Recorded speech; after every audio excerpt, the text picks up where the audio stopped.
बिरहा। और यह बिरहा में ठीक यही समय भोररिया के एक बिरहा आप लोगों ने सुना दी। एक राजा के कहानी उधर से आपने सुना। राजा के सास भी गड़बड़ा गई। अरे बाप रे बाप, क्यों मतलब सही ना रहा। यहाँ से लेके मतलब ससुराली से लेके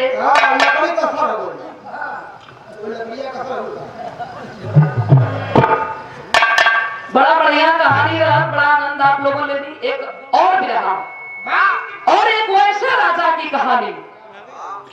आइए कैसे मास्टर?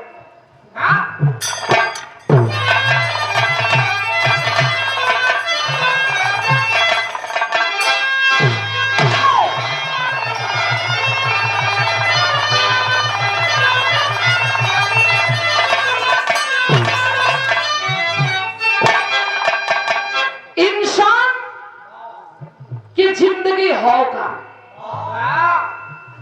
आज इस शरीर हो इनमें प्राण हो बोलत बा आप लोगों सुनत हो। जिंदगी के कोनो भरोसा ना रहे। और एक तरह से मुर्गा मुर्गी के समय दिन टाइम बराबर है, लेकिन इंसान की जिंदगी के ना कोनो टाइम हो ना एक कोनो भरोसा। लेकिन इतने लोग बैठे हैं, एक बात आप नोट कर लीजिएगा। आदमी अच्छे रास्ता पर चले चाहे गलत रास्ते पर चले, एक बार काम के शुरू में हर केहू के ना पता चलेगा कि हम अच्छाई की ओर चल रही कि बुराई की ओर चल रही। आप यहां से भूल जाएंगे, लेकिन ऊपर वाला वहां से बैठकर सबका हिसाब लेता है, चुन चुन के हिसाब लेता है। और लोग बताते हैं बाबू कि इंसान के लाठी में आवाज होती है, लेकिन जब ऊपर वाला के भगवान के जब लाठी घूमेला तो उनमें तो आवाज ना रहत, लेकिन चोट बहुत गहरी रहत। आइए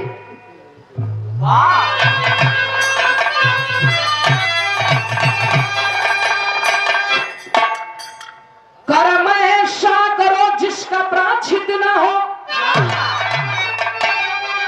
कर्म आदर्श एक नहीं है भगीरथ। कर्म इंसान को विश्व विभूति बनाता।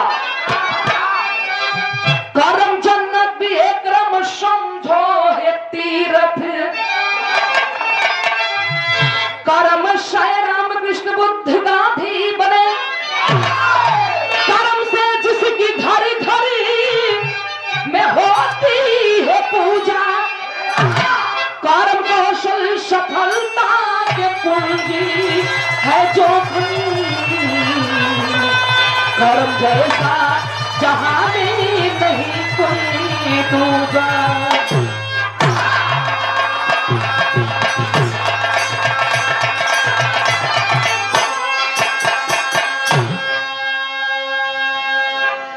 बिरादरी ऊपर से बना के ना भेजल गई। ऊपर से मात्र दो ही बिरादरी रहल, एक मर्द और एक मेहरारू। और एक बीच वाले जेकर भगवान के घर से उनकर एक अलग पहचान आवेला, ना मर्द में ना मेहरारू में बोला। लेकिन यहाँ एगा के बाद में हमको आपको सबको बिरादरी में बांट दिया गया। हम बाबू साहेब भाई, तो पंडित जी हुआ, हम यादव जी हैं, तमाम तरह के जेकर जौने बिरादरी से जुड़ाव है रिश्ता वो बिरादरी से लोग बांट दी गई। लेकिन गौर करेंगे बाबूजी, इंसान अपने कर्म से महान होता है। अगर कर्म कमाई बढ़िया है तो आदमी कर्म से महान होगा। बिरहा में यहाँ एक लाइन गजल का नमूना बा। कौन गजल है मास्टर?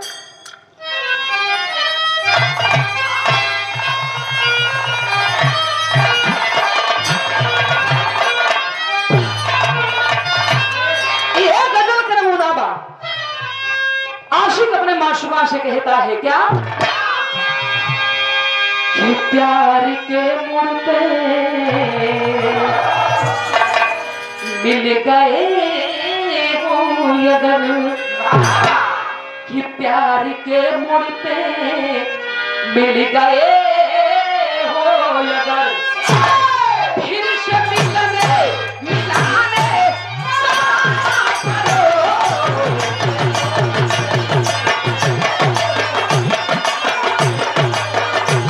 क्या बात है?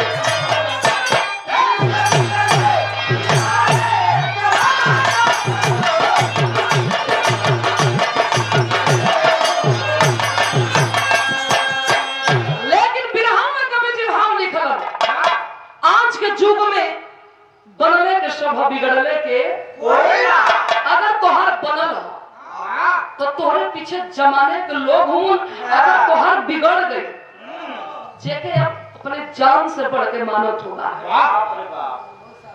अगर देखी कि फलाना भैया वो रास्ता से आवत होकर मार सारे के दिन दशा कर बिगड़ गई, ऐसा तो ना कि कुछ मदद मांग देवे, हम ही से कुछ मांग देवे, आदमी देख के रास्ता फेर ली है। तो यही से कवि के कलम समाज में एक चेतावनी देते का कि मिट जाएगी अरे मनोता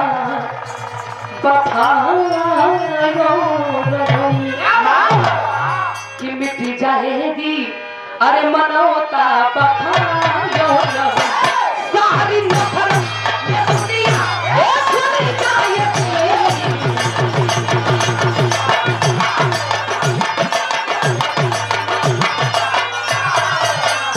सारी नफरत ये दुनिया भूल जाएगी।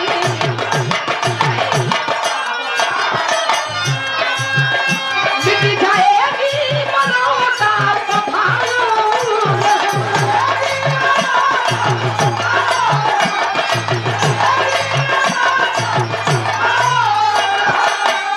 सारी नफरत में दुनिया ये जल जाएगी, कि प्रेम उल्फत में ताका और अंगारी है।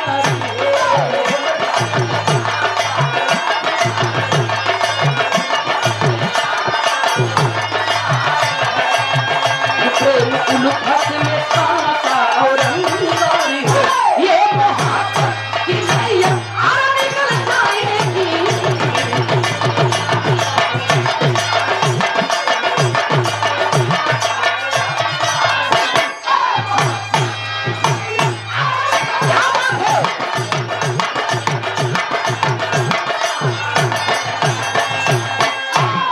कहानी बाबूजी यही से हमारी शुरुआत हो गई। एक अगर कहानी हो कहां से लियल गई, कड़ी के अंदर भाव आ कैसे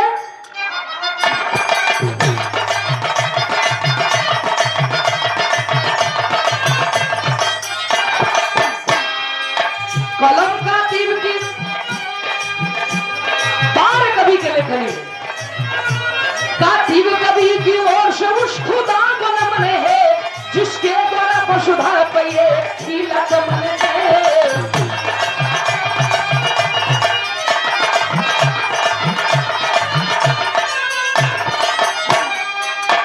कर्म अनुसार फल मिलता है जिंदगानी में, तड़पना पड़ता है मानो कि इस जवानी में।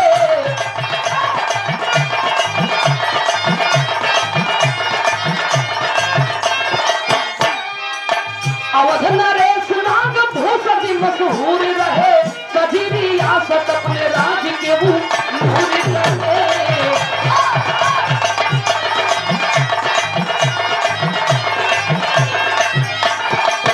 न जाने कौन चुप हुई थी नजरिया में, न जाने कौन चुप हुई थी नजरिया में, न जाने कौन चुप हुई थी नजरिया में, न जाने कौन चुप हुई थी नजरिया में। कोरा होने लगी राजा की नजरिया में।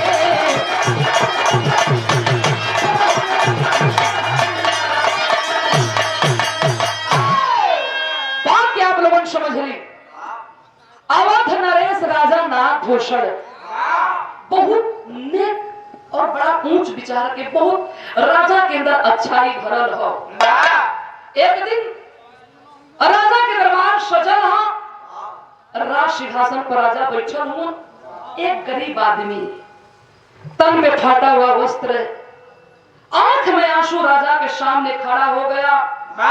वो गरीब आदमी गनगन गनगन कांप रहा था और आंख में आंसू लेकर बोला कि ऐ राजा, आप राजा नहीं, इंसान के रूप में आप भगवान हैं, लेकिन अपने भगवान से शिकायत हो। राजा पूछे कि किस बात की शिकायत है?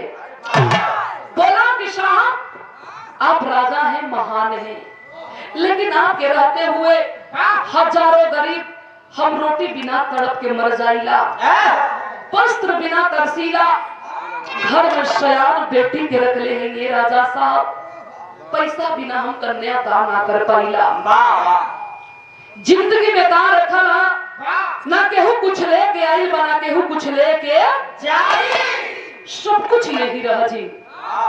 इतना कह के तो वो गरीब आदमी चला गया, लेकिन ये बतिया राजा के रात भर सोते ना दिलस। बस बार बार दिमाग में यह बात घूमे कि सच्चाई हम कहाँ लेके आए हैं, कहाँ लेके जाए, अरे सब कुछ यही तरह जाए।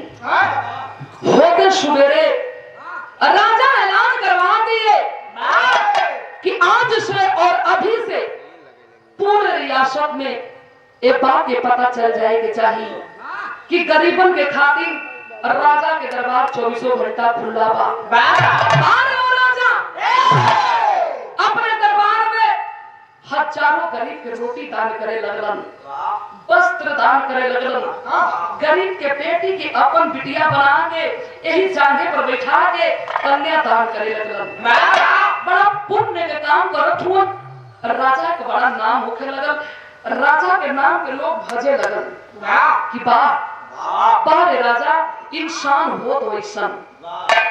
समय बीते लगल, दिन बीते लगल, यही तरह एक दिन भोर के बेला है, राजा नहा वहा के पूजा बैठ के करत हुआ।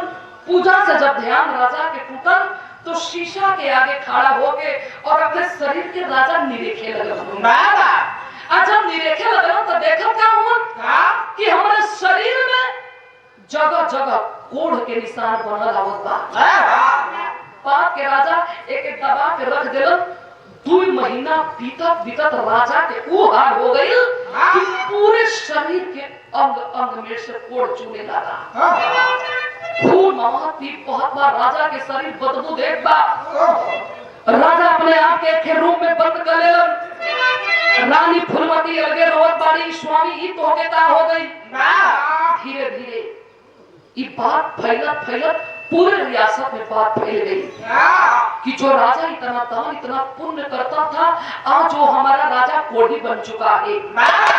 लोग जुटा हुए यह कहा फोन कि अरे राजा, आप राजा ना गरीबन के भगवान हुआ।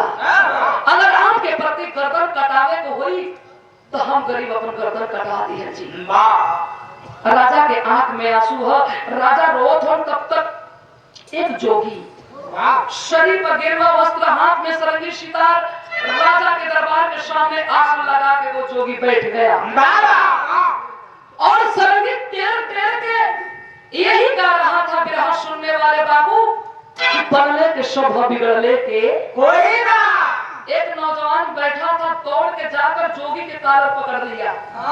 अरे जोगी, तेरा दिमाग ठीक है कि तू पागल बन चुका है। कह रहा है कि बनले के शोभा बिगड़ले के कोई ना। राजा के बिगड़ चुका राजा हमारा कोढ़ी बन चुका है। लेकिन तू जानता है राजा के प्रति हम हजारों गरीब अपना गर्दन कटा देंगे। जोगी बोला कि नहीं बाबू, तू जवन कहत हो तो सत्य ना बा, हम जवन कहत मानी तो उन्हें सत्य हो। दुनिया देखौटी हो। एगो पुरनिया बाबा दौड़ के गइलन, कलन की बाबा शांत हो जा, लड़का हमन लड़का गलती बोल देलन, हम क्षमा मांगत बानी, लेकिन आप तो बतावत हुआ कि दुनिया स्वार्थी हो। बनले के स्वभाव बिगड़ले के केहू ना। तो राजा के बिगड़ चुकल है। एक साबित करा कि दुनिया कैसे स्वार्थी है, कैसे बनले के स्वभाव के होना। जोगी बोला ठीक है। तभी आने जगह सिटी देता बड़वा में सीटी मारा। डॉक्टर दीवान पूरे गोपाली से आपके ओर से पुरस्कार 101 रुपया बहुत बहुत प्रणाम।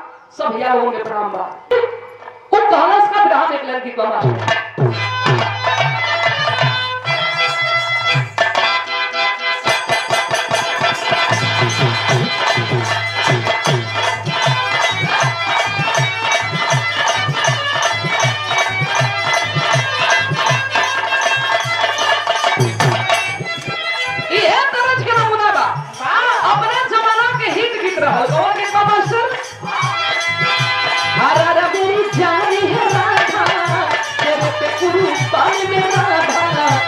रहना शकूंगा तुझसे दूर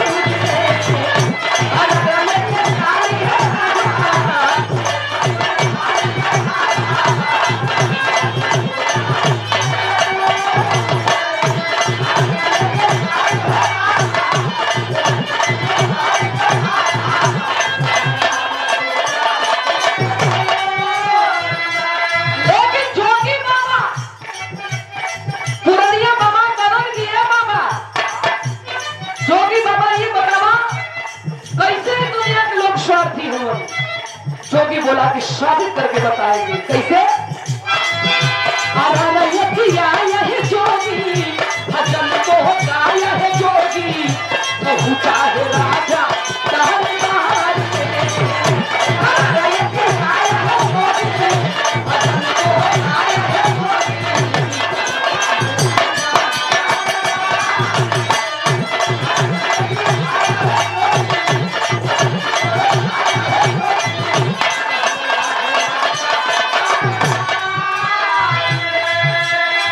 एक हमारी बचन राजा बाकी कहानियां कठिन राजा बोलो किसी का निदान करेंगे बोलो किसी का निदान करेंगे राजा तुझे कुछ सम्मान करेंगे।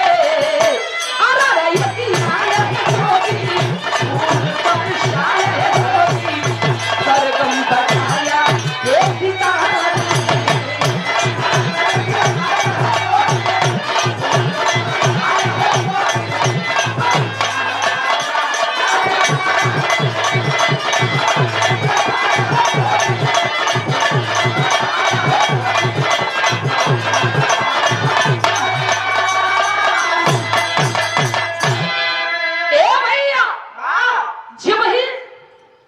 दरबार में जोगी बाबा गईलन तो बड़ा सम्मान से राजा पैर पकड़ के बैठावत हुन कहत हुन की बाबा अगर हमसे कोनो गलती हो गई हुई तो क्षमा करिहन। ये बतावा हो बाबा कि कौन कर्म कमाई के चूक है कि हम कोढ़ी बन गई। और राजा साहब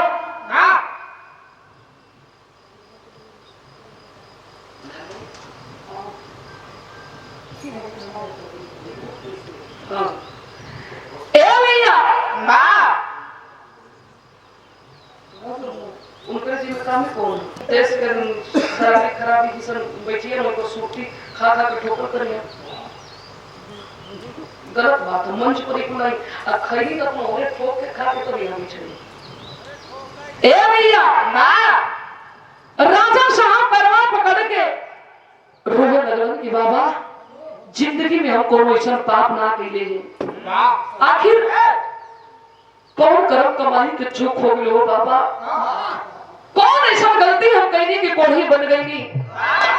जोगी बोला कि ऐ राजन दुख सुख इंसान की जिंदगी में लगल है इसे ना घबराए के चाहिए। कहा बाबा अगर मामूली दुख हो तो हम सीने से लगा के जी सकत रही बाबा जेकर जिंदगी बर्बाद हो गई बाबा पूरे शरीर में कोड़ फूट गए कौन मुंह लेके हम जियब लोगों के बीच में कैसे खड़ा होकर पूरे शरीर से बदबू आवेला बाबा। जोगी बोला कि ठीक है राजा हम 3 बात बताई और हमरा 3 बात में कोनो एक बात अपना लेबा तुम्हारे शरीर के कोड़ सही हो जी। वाह लेकिन 3 बात हम तब बताई जब तू हमें 3 लाख रुपया देवा तब। 3 लाख रुपया राजा उठा के ले जाके जोगी बाबा के चरण में डाल के हाथवा जोड़ के पूछत हो कि बाबा तीनों बतिया बतावा हमें करे के का। जोगी बोला कि पहला बात आए राजा 100 दिन एक वेश्या के घर में जाके वो वेश्या के सेवा करे के हुई तभी तोरे शरीर के कोड़ सही हुई। अगर ई काम ना करबा तो दूसरा बात सुनला।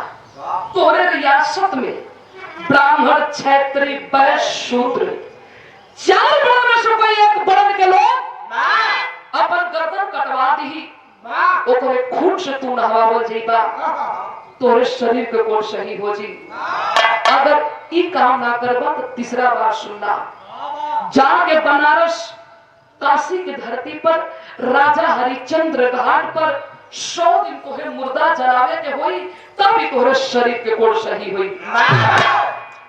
जोगी बाबा 3 बात बता के 3 लाख रुपया लेके चल दिलन। और राजा सोचत हो कि हम गरीबन के खातिर अपन खून पसीना एक कैले ही तनी आज हमरे पर दुख पड़ा था। लोगों के परीक्षा लेके देखी कि हमरे दुख पर के तैयार होत बा। आए हाय बाबूजी जोगी बाबा के पास सुन के राजा ऐलान करवा दिए। ये बात पूरे रियासत में घूमे लगल कि अरे अब वही ने तेरा जवाब कोढ़ी रहल है पागल हो गई का।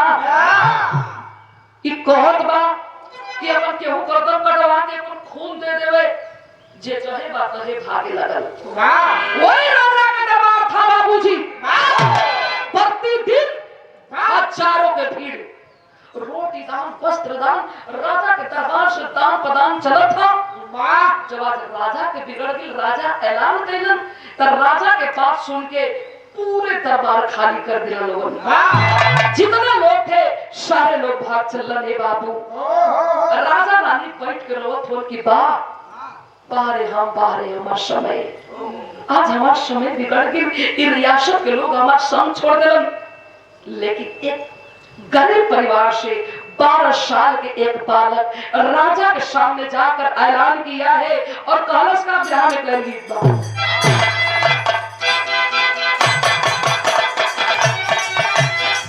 ये प्रवच के नमूना बा। और लड़की बतावत यार फौजी दुल्हा से दुल्हा ऊपर फौज में बात फोने पर कहले बिया का कहलस वो तबाह जहानी अब जीवन दिए राजा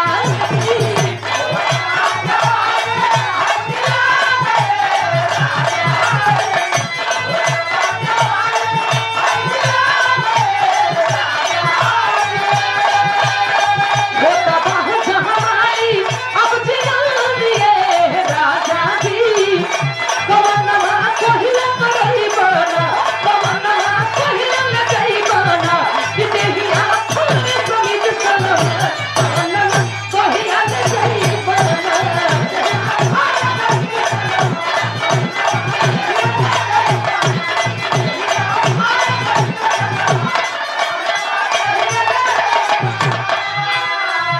लेकिन राजा के दरबार में 12 साल के गरीब के बेटा गरीब परिवार से यही बोला कि नहीं साहब रोवा मत। ए राजा आप गरीबन के भगवान हुआ आप जियत हुआ तो हम जियत ही हमारे बेटी बहन का कन्यादान होला है साहब मत रोवा हो राजा साहब। आखिर वो 12 साल के बालक राजा से कहले हो का कहलस तीर्था बाटे शोभर चिंता करिए बाबूजी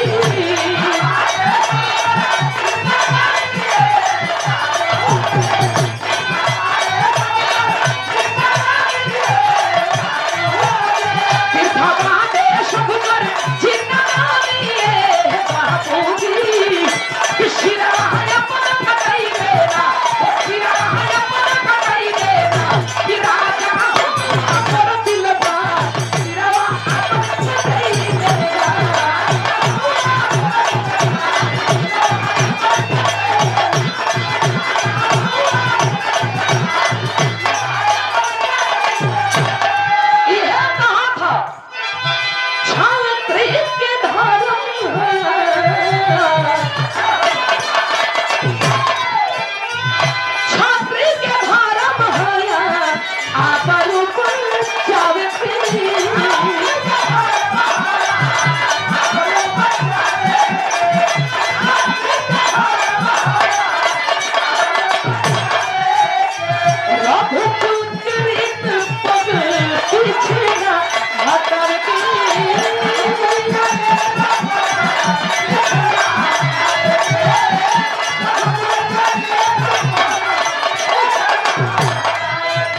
काट लीजिए गर्दन, ले लीजिए हमारा खून साहब। मुझे पता है आप गरीबन के भगवान हो साहब। आपसे हमें रोटी मिलेला, वस्त्र मिलेला, और आपे से हमारे बिटिया बहन के कन्यादान होला। अरे हम 1000 प्रजा में से एक प्रजा मर्जी तरिया सच्चन जी। अगर आपके कुछ हो गई तो हम गरीबों के सहारा के बनी। रानी फूलमती बगल में खड़ा है, कहीं के रे राजा देरी को बात के उठा लीजिए तलवार, काट लीजिए इसका गर्दन, ले लीजिए इसका खून। और रानी के बात सुन के राजा के तलवे के नीचे से जमीन खिसक गया। ये क्या कर रही है तू पागल बन चुकी है। अरे रानी वो दिन याद कर, दानियों में दानी महादानी राजा हरिश्चंद्र अपने जुबान पर बिक गए।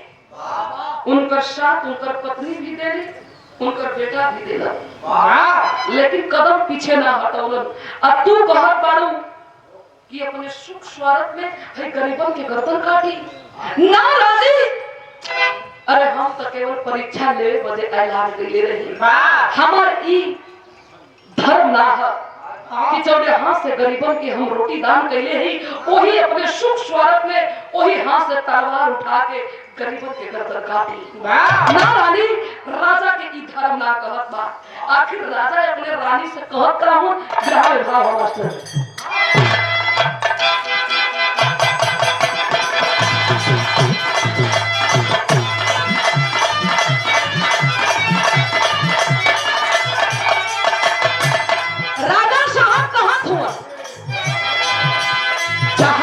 पवन शिव शंकर के नगारिया वहे निर्मधार जहां गंगा की दरिया।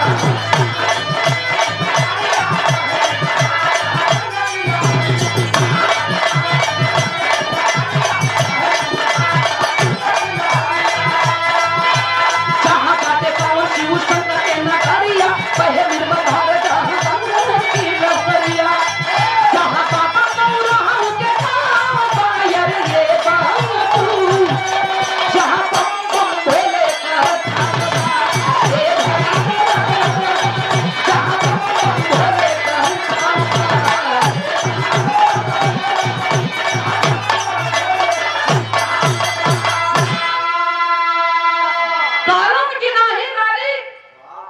ना हम बेस्या के घर में जाई, ना कोनो गरीबों के गर्दन काटब। और राज के ताज उतार के ले जाके राज सिंहासन पर जब राजा साहब रखले हुआ तो कभी यहाँ तेरी के अंदर भात दिक्कत हो गई।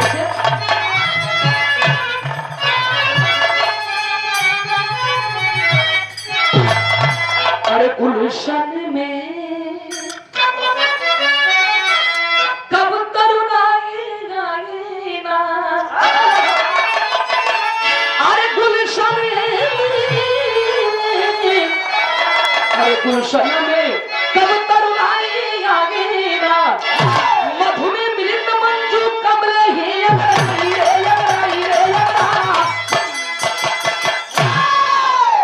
राजा राज के ताज उतार के ले जाकर राज सिंहासन पर रख दिए। ज्योति वस्त्र पहन के कौन चीज के कमी रहा, सब कुछ था, धन दौलत रुपया पैसा अथाह संपत्ति, लेकिन राजा के जिंदगी जिए के काम मिलन एक कोढ़ी के। जोगी वस्त्र पहन के राजमहल के त्याग के जब चलन हुन, रानी दौड़ के पैर पकड़ ले कि स्वामी हम कैसे जिए, हमके तो बताइए जा। कारण राजा साहब की रानी पतिव्रता धर्म निभैया तो से वादा करके जाती, हमारे शरीर के कोट सही हुई, वापस आके तोरे संगे फिर अपने जिंदगी की शुरुआत कर। जोगी वस्त्र पहन के जब चलन हो तो पहपड़ के अंदर भाव होना शुरू।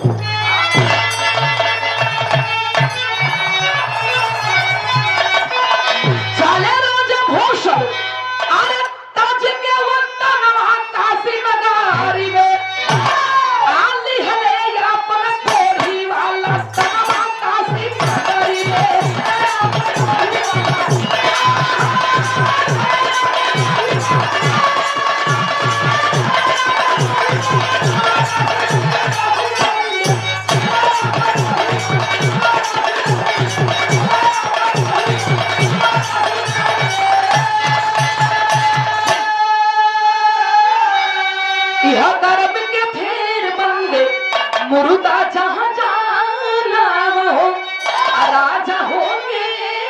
राजमहल के तीनवा अपन पितावा हो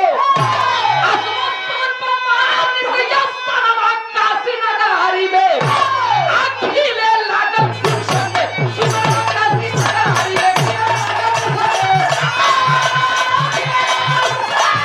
क्या बात है लो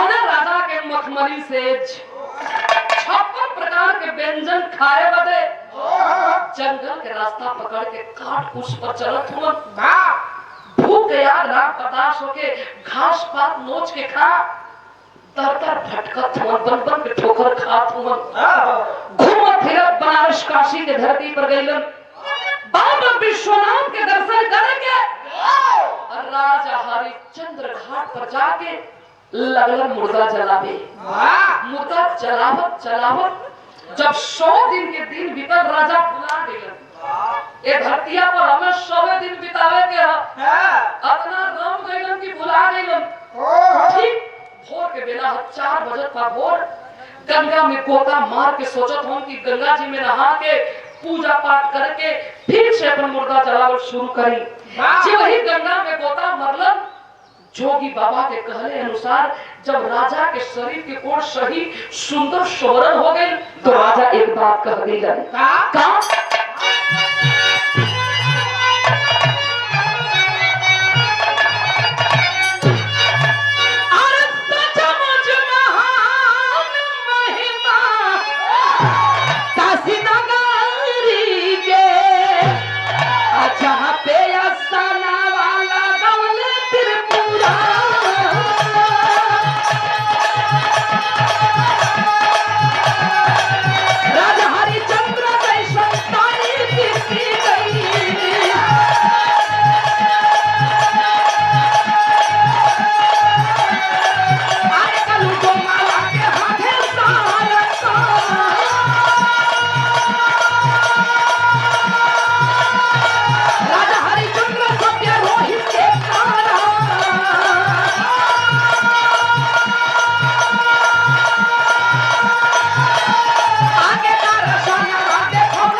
शरीर के कोण सही हो गई रानी से हम वादा करके आई रही कि हमारा शरीर के कोण सही हुई तोरे संगे आके अपनी जिंदगी की हम शुरुआत करा राजमहल की ओर राजा साहब चला हुआ एक पैर उठा के जब वही महल के अंदर डाले गइलन रानी आवाज देती है खबरदार वही रुक जाइए राजा हमरे ना जाने में कौन ऐसा पाप कर भइला हो कि तोहे कोढ़ी की जिंदगी जिए के मिलल राजा साहब के आंख में आंसू आ गए कि दुनिया तोहरों के शौक होके लगल हमारे पर अरे रानी जिंदगी है हो सके कोनो जन्म के चूक रहल यही से हमें प्रायश्चित भोगे के पड़ल तुम ब्याह के निचोड़ में लिखेगा पड़ल कैसे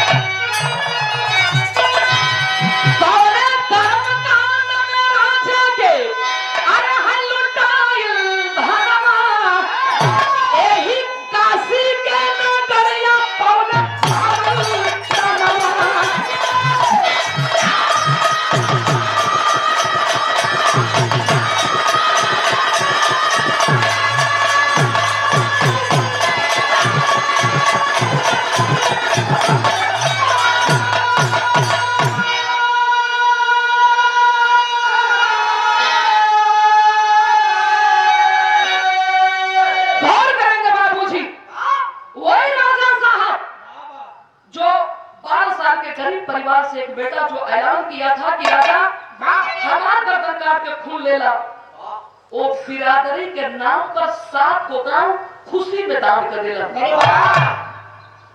वही जोगी बाबा जो 3 बात बता के 3 लाख रुपया लेके गई रलन, घूमत फिरत राजा के दरबार में गन कलम की राजा तोरे शरीर के कोड सही हो गई। कलम की हाँ बाबा सही हो गई। कलम की कुछ तोहरा अमानत हमरे लगे पड़ल है, हमारा अमानत आपके लगे। कलम की हाँ याद करा, हम 3 बार बदौले रही, तू हमें 3 लाख रुपया दे रहा। जब तोहरे शरीर के कोड सही हो गए तो हई अपन 3 लाख रुपया पकड़ा। राजा रानी रोने लगल कि बाबा फिर से हमारे के दुखवा वापस करत हुआ ना। कलम की नहीं, जोगी की जिंदगी का जहे सांस तहे बिहान कहे के जोगी आई 3 लाख रुपया लेके करब तका करब। रमता जोगी बहता पानी जहे सांस तहे बिहान है राजा। एक जोगी के जिंदगी की सच्चाई ये है। आई अपन 3 लाख रुपया ला। कलम ना बाबा आपसे हमें जिंदगी मिलल हो, अब काहे बदे पैसा वापस करत हुआ बाबा। कलम की ना, ये पैसा हमें ना चाहिए। दिहल चाहत हुआ तो ये महल से एक रोटी एक फटही लुगरी हमें देगा, हमारे जिंदगी में वो दौलत से पढ़ के हो जी। राजा रानी एक रोटी फटही लुगरी देलन, जोगी बाबा चल दिए। राजा रानी ताकत हुआ, राजा रानी की खाली पलक छपकल, उतने में जोगी बाबा अंतर ध्यान हो गए।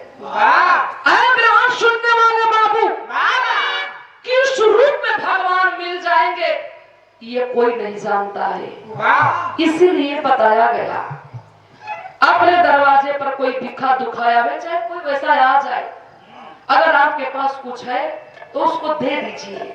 अगर नहीं दे सकते हैं तो अपने दरवाजे से किसी का अपमान करके मत भेजिए। क्योंकि कभी बताओ थोन कि किस रूप में भगवान मिल जाएंगे ये कोई नहीं जानता है। ब्रह्मा के हमारा शीर्षक रहल काशी की महिमा, आखिरी बन में भाव हो। तू छाए पर पुंज से निकली बिमल है ज्योति, काशी पुल्लू चमका चमन में अरे बन के हीरा मोती।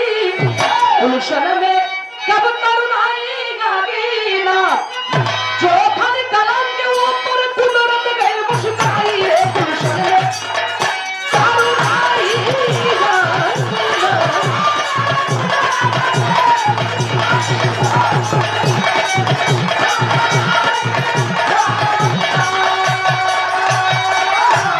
और